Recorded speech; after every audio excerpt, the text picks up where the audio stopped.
Karin Kleibuiker, still going strong? Ja, uiteraard. Maar je bent er, ja, nog steeds, dat zeg ik met alle respect natuurlijk. Hoe vaak heb jij gedacht, ik stop ermee? Nou, ik stop ermee heb ik eigenlijk helemaal niet zo heel vaak gedacht. Zo'n vermoeden had ik al, ik weet niet waarom. Maar...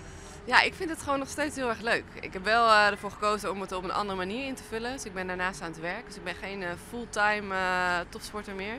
En nou, dat is een uitdaging op zich. Dus het maakt het wel anders.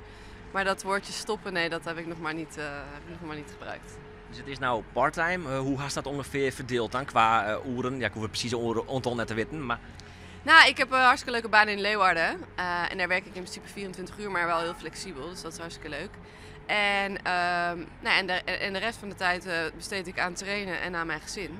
Dus het is nogal wat plannen. Dus, en de uitdaging is ook wel iets groter dan ik misschien had verwacht. Dus het is wel een spannende start van dit seizoen voor mij. Nou heb ik een dochter van Injen en ik vind het al lastig, maar flexibel werkje, weekendswerkje, onregelmatige tijden. Maar dan sta ik nog de rieden die een werkje ljouwert en een dochter. Is dat net eigenlijk niet te doen? Ja, alles kan toch? Ja. Dat zie je als een uitdaging. Nou ja, weet je, ja, en ik ben natuurlijk flexibel, vind ik echt wel een heel prettig gegeven. Ja, het hoeft allemaal niet zo. We denken allemaal in bepaalde wegen dat het allemaal zo moet. En ik probeer wel een beetje te kijken dat ik er alles uit kan halen. En ik moet ook toegeven, soms lukt het niet. En dat is ook wel weer frustrerend. Dus wat ik ook zeg, het is een uitdaging op zich. En soms is die uitdaging heel leuk en soms is die ook gewoon lastig en niet zo leuk. Lust wel gewoon marathon en lange baan dan? Ja, dat is wel de bedoeling. Ja, maar dan wel... Alleen nog 4 of 3 toest ik nog? Nee, geen 3. Alleen maar een 5 kilometer. Maar ik merk wel voor de 5 kilometer, daar moet je gewoon echt wel... voor lange baan moet je echt fit voor zijn. En ik had even een valse start een paar weken geleden hier.